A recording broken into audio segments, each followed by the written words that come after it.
Kilala niyo ba kung sino ang nakaaresto kina Apollo Kibuloy at dating Pangulong Rodrigo Duterte? At hinahangaan niyo ba siya?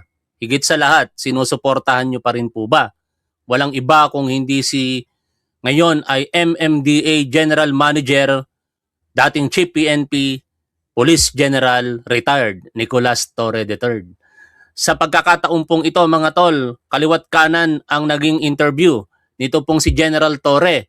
At siya po'y napakaganda ng mga sinasabi kaugnay po ng mga kontrobersiyang kinakaharap nito pong si Bato de la Rosa. On one part, sinabi niya nga na relief para sa kanya na hindi siya ngayon ang pinuno ng PNP kasi maituturing niya daw pong kaibigan at shooting buddy ito pong si Bato de la Rosa. Pero syempre kapag ang pinag-uusapan ay tungkulin, alam naman natin kung ano po ang gagawin ni General Torre. Hindi po siya titingin sa personalidad kung hindi kung ano po ang sinasabi ng ating batas. Bago po natin puntahan yung interview po sa kanya, ito po ngayon yung isa sa mga mainit na balita. Si Senator Robin Padilla, alam na daw po ng ICC na siya ay isa sa tumulong para makatakas ito pong si Bato de la Rosa. Ibig sabihin, pwede daw pong maharap sa kaso sa ICC si Robin Padilla for obstruction of justice. Basahin po natin ang balita kaugnay po ng impormasyon na yan. Ayon po dito sa Super Radio DZBB,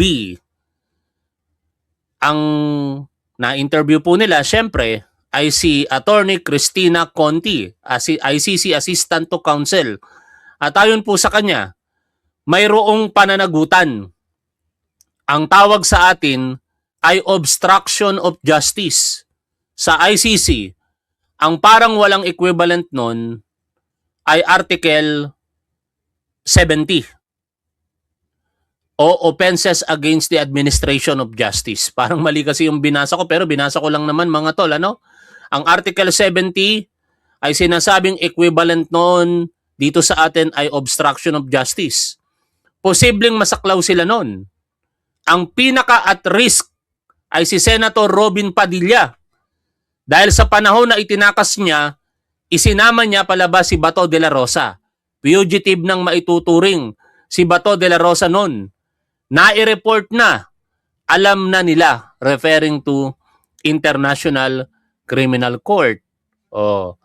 Sang-ayon ba kayo na kasuhan din ito pong si Robin Padilla? After all, sabi niya naman gusto niyang magsilbi kay dating Pangulong Rodrigo Duterte, namimiss niya na nga ito. Baka pwede niya namang samahan din sa Hague, Netherlands. Mga tol. Pero alam niyo naman ang mga tao na ito ay puro salita lamang eh. Si Bato de la Rosa may pasabi-sabi pang gusto niyang samahan kahit katabing kwarto lamang si Rodrigo Duterte. Nang lumabas na po ang warrant of arrest, nagkandara pa sa pagtakbo sa hagdan para lamang maiwasan ang warrant of arrest laban sa kanya. Si Robin Padilla, may pasabi-sabi din po itong gustong samahan. Si dating Pangulong Rodrigo Duterte. Pero ngayon, lagi nilang sinasabi sa harapan ng publiko, ini-insist nila na wala daw pong jurisdiction ang ICC. Kaya hindi dapat sa Hague, Netherlands nililitis. Bakit pa kayo nagsabi na gusto nyong samahan si Rodrigo Duterte doon kung yan naman pala paniniwala ninyo? Ibig sabihin, nambobola lang marahil itong mga tao na ito. At ngayon, puntahan po natin ang naging interview kay General Nicolas Torre. Although, on one part, meron akong didisagreehan dito, mga tol. Tayo naman, kahit sumusuporta po tayo sa isang personalidad, kapag ka sa paningin ko po, at sa aking opinion ay hindi ako naaayon doon sa kanyang sinasabi, yan po ay pinapabatid po natin sa harapan ng publiko. Pero partly, tama naman yung sinasabi ni General Torre. Although sa aking pananaw, meron kasing mas malalim na irreparable damage na nangyari. No?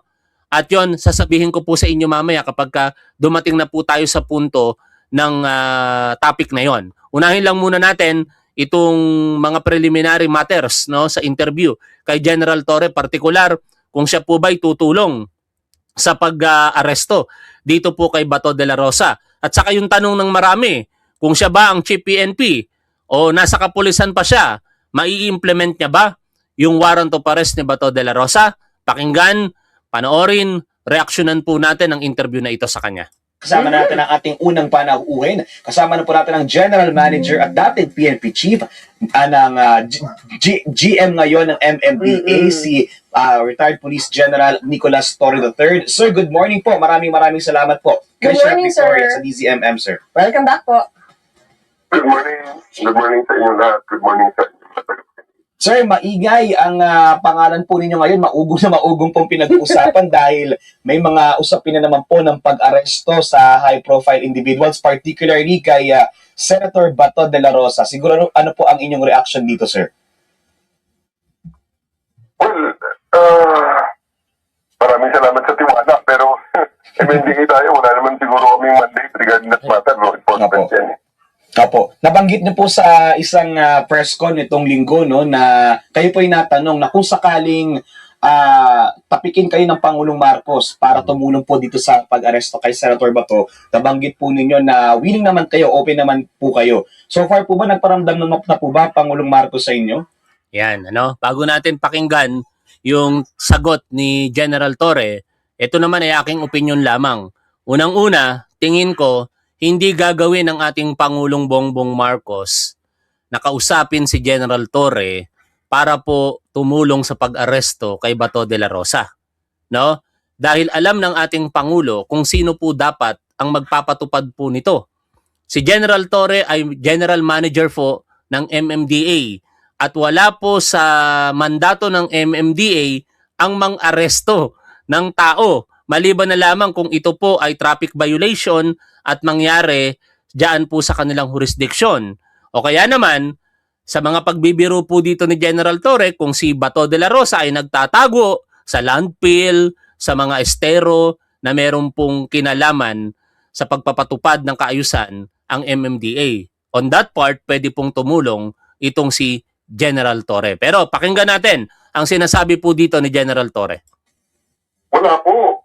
Ako natanong lamang, kaya sabi ko, ayoko sagutin ng mga ganyan tanong. Kasi hindi naman mangyayari yan dahil it is the President's prerogative. Pero siyempre, pag inutusan tayo, gagawin natin, susunod tayo. Sabagat tayo tayong gobyerno, at tayo as empleyado ng gobyerno, susunod tayo sa ano sasabihin ng boss. Opo, pero sir, yung willingness to help out, arrest Senator De La Rosa, andun pa rin sa inyo? Siyempre naman, kailangan natin sumunod at kailangan natin pag may inutos, gagawin natin. At gagampanan natin kung anong utos natin. Hindi naman i-expect sa bawat isa sa atin at sa bawat institusyon ng gobyerno na pag may misyon, dapat gawin natin ang buong husay at katapatan. Bukas Lunes na naman sa flag raising, sasabihin na naman natin gagawin natin ang buong husay at katapatan sa ating pledge, sa ating panunumpa ng isang lingkod bayan. Opo. So, pwede yun, sir. Kahit, even if you are with MMDA now, pwede pa rin kayong itap. Paano ang magiging, dynamics Just yun? in case Oh, lang. if ever lang. Kasi MMDA po ang inyong hawak po ngayon. Siguro na, pag tinap ng MMDA, ibig sabihin, may informasyon na. Baka ang subject, nagtatago sa langki, nandun sa ilan ng impurnal, nandun na tayo sa tabi ng stoplight, o yun, MMDA areas yun. So, baka kaya tayo utusan. Pero, wala sigurong ganyang informasyon, wala siguro rason para ang MMDA sumali pa dyan. Napakarami naman ng tauhan ng Philippine National Police para pasalihin pa ang MMDA. So if hindi mag-fall under jurisdiction ng MMDA, sir, hindi kayo... Hands off. Oo, hands off kayo. Halimbawa, sa ibang probinsya, halimbawa sa Davao, hands off kayo doon if ever na doon ang paghahanap kay Senator De La Rosa. What I'm saying is that kung wala sa jurisdiction ang subject, sa tingin ko naman hindi naman kami uutusan para tumulong pa dyan. Kasi hindi naman namin jurisdiction. Kasi siyempre, ang isa sa pinaka-basic na prinsipyo sa operational planning. Sa operations planning Opo. employ your forces in accordance to their capabilities. Yun Nakalagay sa libro yun.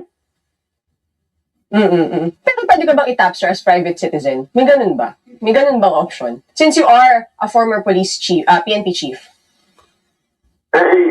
Siguro, ang standing ko bilang private citizen, pareho ka Victoria Tula. Parang ba lang, pwede rin kayo itap, di ba? Si Victoria tulad, parang kasi Victoria tulad nag-i-itap, mas malaki ang reach. Mas malaki ang reach nationwide, no? Dahil meron tinatawag tayong citizen's arrest, di ba? Pero para mas maging komprehensibo ang ating dapat malaman, total citizens arrest ang pinag-uusapan, hindi naman po talaga ipinagbabawal na ang isang pribadong individual ay umaresto.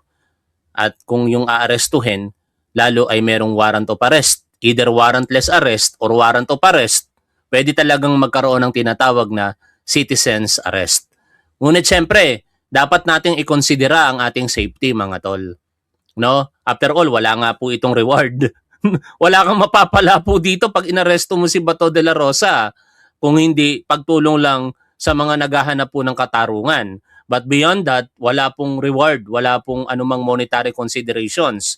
Kaya ang magagawa po natin dito ay suggest, kung sakasakaling dumating ang punto na makita si Bato de la Rosa, wag arestuhin sa pamamagitan ng citizens arrest. Baka madali pa kayo. No? Ang gawin po natin, ipagbigay alam po natin kagad sa ating mga otoridad.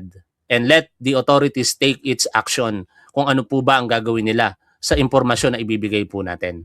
No? Kasi yun ang pinaka-safest way para po makatulong tayo, partikular sa mga pugante na nagtatago sa batas. Hindi lamang dito po kay Bato de la Rosa, lahat po ng mga pugante, katulad po ni Gerald Bantag na since 2023 nagtatago na, ito pong si Atong Ang na ngayong taon ay nagtago na, at mga hindi pa kilalang mga lumabag sa batas na nasa wanted list ng ating kapulisan. Kapag ka meron po tayong nakita na mga wanted, wag po tayong magpakabayani. No, ipagbigay alam po natin ito sa ating mga otoridad. General, may ganun kasi, di ba? Ano ba? Dahil meron po tayong tinatawag na citizen's arrest din na pwedeng i-link o i-implement sa regarding sa pag-arrest kay Senator Bato de la Rosa. Na-discuss kahapon yan ni Director Matibag ng NBI. Kung tama ha, kung hindi fake news o kung hindi AI yung nakita kong video, nasabi nga niya na citizen's arrest is possible. Pero ang bottom line lang kasi dyan, the citizens can assist law enforcement authorities. So kung may information kayo, pwede nyo sabihin sa police at ang police na ang mag-intervene ng warrant of arrest. Kayo po ang naging on the front line before nung may mga inaresto pong high-profile individual, si KOJ, si founder Apollo Kibulo. Ito ang sirkumstansya na talagang kung bakit nadadrag ngayon ang pangalan nito pong si General Torres sa issue na ito. Kasi yung hindi matatawarang nagawa niya talaga sa nakalipas po na panahon na sa kanyang panunungkulan bilang pulis, ang pagkakaaresto kay Apollo Kibuloy at kay Rodrigo Duterte ay naging posible. Sabi nga po ng ilan, higit na mas kilala itong mga personalidad na ito katulad po ni dating Pangulong Rodrigo Duterte. Kung nagawang arestuhin si Rodrigo Duterte, posibleng maaresto rin dapat itong si Senator Bato de la Rosa. At doon ay kukumpara ngayon ang dating Chief PNP sa kasalukuyang leadership po ng Philippine National Police. Pakinggan po natin ang reaksyon dito ni General Torre. Si dating Pangulong Duterte, on your part ba, General, meron bang panghihinayang or parang sayang sana andito ako sa gitna ng action, nagmumuna sana sa situation na to ngayon kung nanatili akong PNP chief? Pero bang ganong feeling lang, sir? Well, on the contrary, parang ako'y may sense of relief nga rin. Dahil nakita ko naman talaga ng problema ng operations na yan. So, a lot of personal connections, personal relationships involved. But, siyempre, di ba, dating Chief PNP yan si Senator. Nire-respeto natin yung sinasabi ni Rodolfo Joson. Sabi niya, hindi ako kumbinsido sa sagot ni General Torre. Bakit bilang dating PNP chief, kahit retired ka na at wala sa gobyerno, may tungkulin ka pa rin sa bayan? Unang-una po, nasa gobyerno pa rin po si General Torre. Siya po ay General Manager ng MMDA. Ang kanya pong tungkulin ay wala pong kaugnayan sa anumang pag-aresto sa sinumang sinumupang wanted sa batas. Kaya kung yun po yung naging pahayag ni General Torre, that is, syempre, yung kanyang obligasyon at responsibilidad bilang General Manager ng MMDA. Pero kung sinasabi po ninyo na may tungkulin po tayo sa bayan, pare-pares lang tayo. Katulad po ninyo, katulad po natin, katulad din ni General Torre na if ever na dumating sa kanyang kaalaman kung saan nagtatago si General o si Senator Bato de la Rosa, sana bilang maayos na mamamayan, ipaalam po natin sa harapan po ng publiko. Pero hindi po natin pwedeng igiit kay General Torre na gawin ang pag-aresto maliban na lamang kung utusan siya ni Pangulong Bongbong Marcos, which is very impossible to happen as I explained before. Hindi gagawin niya ni Pangulong Bongbong Marcos dahil una nga, wala sa jurisdiction ng MMDA ang pagpapatupad ng warrant of arrest.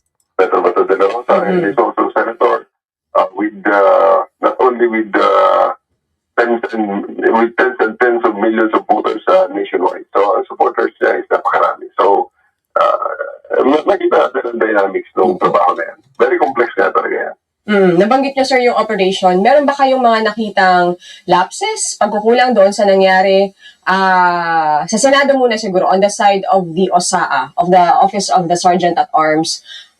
Kasi sinasabi nila parang... Dito, yung parte kasi nitong si OSAA Mau Aplasca, may mga tumitingin na bayani siya katulad ni Robin Padilla. At dito, some statement ni General Torre, sabi niya pang bigyan daw po ng credit si General Aplasca. But I beg to disagree with your respect sa ating hinahangaang general na si General Torre. Kasi kung meron mang pong dahilan kung bakit nagkagulo, yun po yung overreaction ni General Aplasca. No?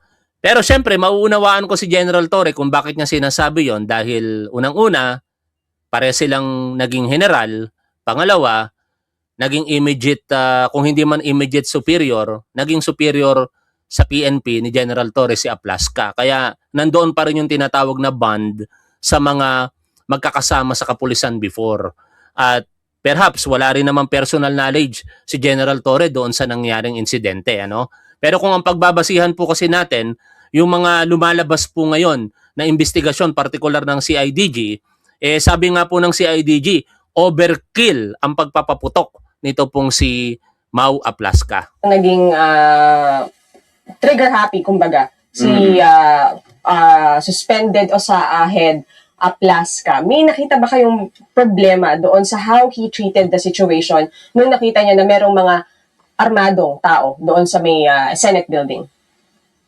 All of those are being subject to an investigation right now. So, tayo kung jump agad at paunahan ang mga resulta ng investigation, isa naman ang masasabi natin dyan. I do hope that after all this investigation, all these things were cleared up, sana naman ang isipin natin lahat ang kapakanan ng bayan at ang, the national interest and the interest of the Filipino people should always be para. Yun ang pinakamahalaga sa lahat, mga tol. Kapakanan ng taong bayan sana ang tinitingnan ng ating mga nasa gobyerno. So, in terms of making judgment as of the moment, I think that is quite premature. Kasi nga, nakita nyo naman, unang gabi, iba ang lumabas na kwento. Tapos, as time goes by, as time went by, di ba, a few days lang, few hours lang, may lumalabas na iba-ibang mga details. So, I think marami pang details dyan na hindi pa na-discuss, and I believe na tama lang na iistigahan ng maayos yan at i-subject talaga sa formal na inquiry para malaman ang lahat ng mga information na hindi pa nagsusurface. Sir, although syempre sabi nyo nga, hintayin natin yung investigation, pero baka lang maitanong, yung bang pag-warning shot, ano ba dapat yung protocol doon? Kasi ang sabi, ilang warning shot yun? Parang 20 plus? 20 plus? 20 plus na warning shots. Ganun ba dapat? Yun yung warning shot doon, hindi natin masigurado kung alin yung warning shot, alin na ng retaliation, alin ba kung may nagkaroon man ng palitan. Kasi sabi ni General Aplasca, nung tinanong siya, isa na naman ang kanyang warning shot. At kung tinatanong nyo ngayon yung legality, ang sabi ng police operational procedures, bawal ang warning shot. Pero para sa pulis yun. Si General Aplasca ay retired na pulis, siya ay usahan na, at ang kanyang operational procedures na could be different from what the PNP has. And even in the PNP operational procedures, may exemption sa warning shot. And si General Aplasca ay... Pero tandaan natin, mga tol, with due respect sa pagpapaliwanag ni General Torre dito, it is not comparable to the PNP actually, no? I beg to disagree with that notion. No, nirerespeto ko si General Torre, napakagaling po nito, pero ito naman ay aking opinion lamang. The OSAA cannot be compared with law enforcement authorities, no? Ang law enforcement authorities definitely merong operational procedure kasi nagpapatupad po sila ng batas. And that law enforcement function should be based on law. OSAA is a security guard, no? It happens lamang na ang OSAA ay Senate of the Philippines. Pero security guards po sila. Wala po silang law enforcement functions. Kaya yung pagpapaputok ng warning shot, kung ipinagbabawal generally sa PNP, how much more sa security guards? 'Di ba? Kaya ang sinasabi po natin dito, yung pagpapaputok ng barel, whether yan po ay warning shots or directed to anyone, dapat po yan may kaakulang maaaring maging kaso. Hindi po dapat palagpasin dito si Aplaska. After all, siya ang nagsimula ng kaguluhan. Kung hindi po siya nagpaputok ng baril, hindi magko-cover fire ang NBI at hindi magpapaputok pa further ang OSAA. Wala sanang putukan na nangyari diyan po sa Senado. Kaya ang nakikita ko dito, kung kakasuhan itong si Aplaska, pwedeng illegal discharge of firearm o kaya at least alarm and scandal. No? Tuloy po tayo sa pakikinig kay General Torre. Ito naman ay opinion ko lamang mga tol. Hindi ko naman sinasabing mali si General Torre.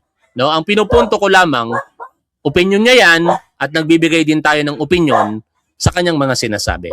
Isang veteranong pulis, isang veterano, wala naman siyang reputasyon bilang figure happy nung siya ay nasa PNP pa.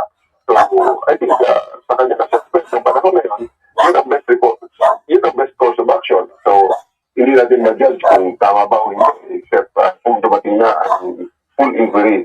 So, sa kanya, ang bottom line ng natitingnan natin, na-resolve yun na walang irreversible damage sa lahat. Diba? Diyan ako nagdi-disagree. No? Kasi, although sinasabi dito ni General Torre na irreversible damage pertains to loss of life, no? Pero para sa akin, other than that, meron pong irreversible damage na nangyari. Yun po yung reputation ng Senado for longest time, no? Na alam natin ang Senado ay tinatawag po nating August body. Sila mismo tumatawag sa Senado bilang August body, kagalang-galang, no, karespe-respeto. Pero dahil po sa pangyayari na yan, naging mockery ngayon ang tingin, no, naging pangungutya ng tao ang naging reaksyon sa Senado. Ang daming mga memes na nangyayari, dinagdagan pa ng pag-iyak nitong si Senator Pia Cayetano. Bukod doon sa kaguluhan, okay na sana, sabi nga ni Senator Ping Lacson, medyo na nakabawi ng bahagya si Alan Peter Cayetano dahil kinumbin niya kaagad yung impeachment court. Pero after a while, bigla naman nagdrama itong si Pia Cayetano kaya balik na naman doon sa mockery. Balik na naman sa pangaalipusta ng taong bayan sa Senado, partikular sa mga senador. No? Although, again ito po ay reaksyon ni General Torre at sa paningin niya, tama yan, kaya nire-respeto po natin. Pero sa party ko, kung ako po tatanungin ninyo, napaka hindi maganda yung nangyari, no? Sa kaguluhan na dinulot ni Mau Aplaska. Isang kahihiyan hindi lamang po sa Pilipinas, hindi lamang po na nangyari dito sa Pilipinas kung hindi sa buong mundo. Walang namatay. Yun ang bottom line doon. So, siguro naman, we can give General Aplaska that credit na na-resolve ang situation na hanggang butas lang ng dingding na pwede namang ipakian, basag na salamin na pwede namang palitan. At wala talagang buhay na nawala na talagang yan, irreversible, hindi na mapapalitan. At from your point of view, sir, gaano kahirap or ka-challenging para sa authorities yung paghabol kay former PNP Chief Bato de la Rosa? Sabi nyo kanina may mga personal relationships yan. Ano yung mga possible na challenge nitong operations na ito? Alam niyo, sa lahat naman ng mga trabaho, laging may challenges yan. At ito, in this case, hindi nagkakaiba yan. Talagang, yun nga, maraming personal challenges yan. At saka, tutig na Final de la Rosa, malaki pa rin hanggang ngayon ang kanyang influensya. At ang skills niya, chief NP siya, isang intelligence officer pa. So, talagang, he has the telegraph, he has the tools, both personal and organizational, and even on his supporters, para mag-support kung ano man ang kanyang magiging desisyon. So, kung ang desisyon niya is to obey the authorities and exhaust all legal means available for him, talagang kaya niyang execute ang mga yan. So, that will be the biggest challenge para sa authorities. Opo, pero sa tingin din po ninyo ba, General, maaaring magamit din na leverage or advantage ni Senator Bato yung pagiging dating PNP chief at dahil syempre mga pulis ang nasa forefront. Maganda sagot dito ni General Torre, mga tol, kasi sabi niya dyan, nasa leadership na yan ng PNP ngayon. No? At dyan, titingnan natin ang kakayahan at mission, kung mission-oriented ba talaga itong si General Nartates. Kasi matagal pa siyang manunungkulan bilang Chief PNP. Sana sa loob ng panunungkulan niya, mahuli niya itong si Bato de la Rosa. Otherwise, lalo lamang siyang maikukumpara sa pinalitan niya na si General Torre na nahuli talaga ang mga bigating wanted sa batas. No? Tuloy po natin pakinggan. Ito pong sinasabi dito ni General Torre. Ngayon para mag-implement or mag-aresto sa kanya, pwede niya magamit yung dati akong PNP chief, so dapat merong kumbaga may code para hindi siya agad-agad ma-arrest ng mga arresting authorities. Well, that can be insinuated, that can be presumed. Opo. Pero nasa current PNP leadership na yan. Kung they will allow it to affect their decision making and their operational planning. Opo, which leads me to my next question, sir. Ano ang dapat siguro responsibility ngayon ng pambansang pulisya para patunayan sa publiko na dahil ang target ngayon ay dating PNP chief, hindi dapat ito makaapekto sa kanilang mandato na mag-serve ng warrant o gawin yung kanilang trabaho na mag-aresto ng isang ipina-arestong individual. Well, una-una, patingnan natin ito bilang isang duty, bilang isang law enforcement operation. At hindi dahil sa ang involved ay isang kilalang personalidad or dating chief ng Philippine National Police. Dapat ang tingnan na lang natin, ilimit na lang natin kung ang questions kung may lawful order ba. Yun, natapos na I think ang tanong regarding that matter at na-resolve na yan ng iba-ibang mga korte at ibang mga bodies. Kung may legal basis pa ang operation at ito ba ay within the ambit or the mandate of the Philippine National Police or the National Bureau of Investigation or the other law enforcement agencies. Ngayon, kung may ipakita na may valid warrant at malinaw utos sa batas, ang trabaho ng law enforcement ay hindi mamili ng kung sino ang huhulihin at kung ano ipapatupad na batas. At kung sino ang hindi huhulihin or alin na exempted sa batas.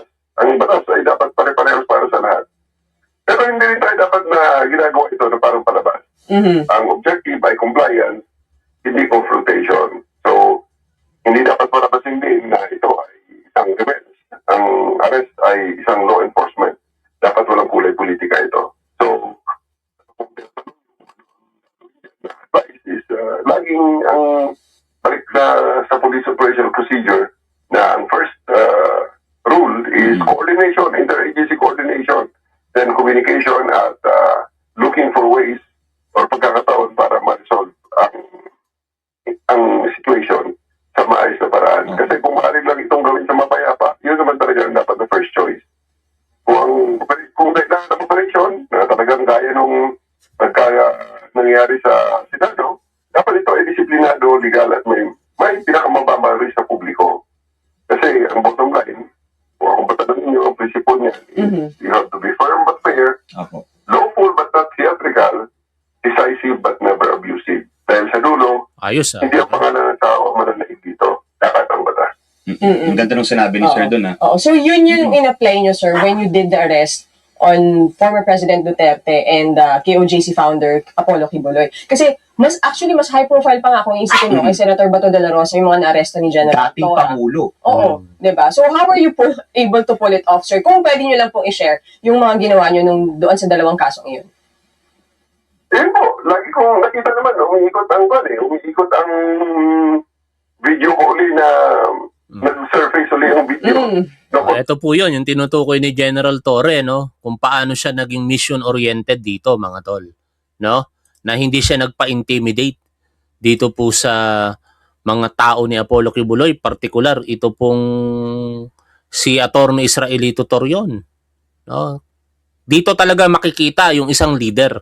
Kasi sa totoo lang, kung kernel lang ang pinadala rito, lalamunin ng buo ni Atty. Israelito Torion eh. Regional director mismo yung tumindig na noon ay si General Torre. Pakinggan, panoorin po natin ito mga tol.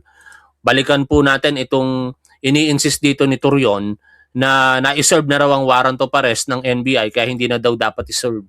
Tingnan niyo yung argumento ni Israelito Torion. Kabok. Alam niyo, hanggat hindi nahuhuli ang subject ng warrant of arrest, kahit ilang beses nang na-serve yan, dapat pa rin patuloy na i-serve hanggang sa mahuli. Kasi valid po yan. O, wala na naman audio. Ulitin po natin mga tol, ha? So, yung attorney. Yes, sir. Hindi ito ang lugar para tayo magdebate. Yes, sir. May reklamo ka, mag-hire ka naman ng reklamo. Pero ipaalam ko. Papasok kami, sayang sa gusto mo. Ipaalam ko lang ito sa anak. Sir, ganito po. May certification po ang NBI, sir. Immaterial yan, attorney. Na-serve na daw yung alias Immaterial yan, attorney. Na-serve na daw. Immaterial yan. Nakakalimutan ko. Ito. Bibigyan kami Si Selvia Simanes na ito, sir. Mag-usap kayo, attorney. Mag-usap kayo ng 30 minutes. Bibigyan kita ng 30 minutes yan. Papasok kami sayang sa gusto mo. So, ang plano mo talaga magpasok, whether we like it or not. Even if ipakita namin tong certification ng NBI, Ito ang isang illegal na operasyon. di, sir. Magreklamo ka na lang. Sige, magreklamo na. Diba? Kahanga-hanga talaga si General Torre, no? Nanindigan siya. No? Hindi siya nagpatinag. Kahit abogado itong kaharap niya, kahit may mga pressure mula sa mga vloggers at SMNI. No? Kasi alam niya yung ginagawa niya. Yun ang sinasabi po natin dito mga tol, na kung alam ng leader ang kanyang ginagawa at ito ay humuhugot sa batas, hindi ka dapat magpatinag kahit anong pressure. In fact, sa isang separate interview, ibinulgar nitong si General Torre nung kay Rodrigo Duterte naman, tinakot-takot pa siya ni Rodrigo Duterte. Binantaan pa siya na ikaw ay magre-retire din. No? Ang mga anak ko manunungkulan kinalaunan. Baka malagay ka sa alanganin, parang ganon. Pero hindi siya nagpatinag kasi alam niya na hindi personalidad ang pinag-uusapan kung hindi batas. Talaga kayo, ma'am. Hindi ito ang lugar para tayo ay mag-debate. Okay? Gusto nyo mag-debate, dalhin nyo sa korte ito. Sir, Okay? may certification na Hindi nga, na-serve na po hindi yung nga warrant of natin, arrest. hindi nga natin So, siya. ang ibig mong sabihin, maski may certification ng NBI, Sige, sabihin natin, Operate ka pa. papasok pa rin kami. Kahit na may certification ng kahit sino, dahil ako'y naniniwala, valido ang warrant na ito. sir, may address kasi Pasig City, sir eh. And elsewhere nga, attorney, basahin mo. Yung elsewhere po yung tao, hindi po yung Sabihin mo sa judge na pag reklamuhan mo. Basta may 30 minutes ka, attorney. Pag hindi, alas 5 papasok kami. So, nangyari sa papasok nila. Papasok kami. Basta papasok kami. So, mas sinabihan kita, sir, na may certification na. Yes. Tapos, Papasok kami. ang warranty po, Papasok kami. si Selvia Simanes lang po. Yan ang leader, no? Kaya nakakamiss talaga yung leadership ni General Torre. Pero wala na tayong magagawa sapagkat wala na siya sa PNP. Tuloy po natin ang pakikinig sa kanya dito. Confrontation namin ni Attorney Torion sa harap ng gate ng QJC nung pumasok kami doon nung umaga na yun, nung August 24. Dahil pinapakitaan ako ng certification supposedly ng certification ng NBI. Sabi niya Attorney Torion na serve na warrant, kaya wala na yung warrant, hindi na pwede i-serve ulit, hindi na pwede kami pumasok doon sa QJC. So, very firm lang talaga tayo na sabihin sa kanya na we believe that we have the legal basis and we are going to implement this no matter what you say. Ngayon, kung may reklamo ka, hindi ito ang lugar at oras para tayo magdebate. Hindi, kung may reklamo ka, dalhin mo sa korte, ay sasagutin kita doon sa tamang proseso. Pero sa ngayon,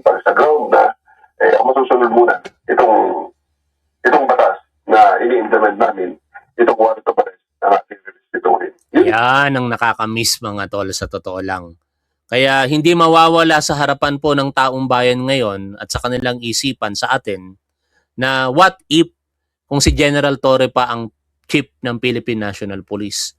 Naaresto na kaya si Bato de la Rosa? Mananatiling katanungan na lamang po yan mga tol dahil wala na po siya sa PNP. Maraming salamat sa inyong lahat. Yan lang muna ang update natin sa oras na ito. Magandang araw sa inyong lahat. Ngayon ay May 24, 2026. Lagi po nating tandaan kung ano ang tama at dapat doon po tayo.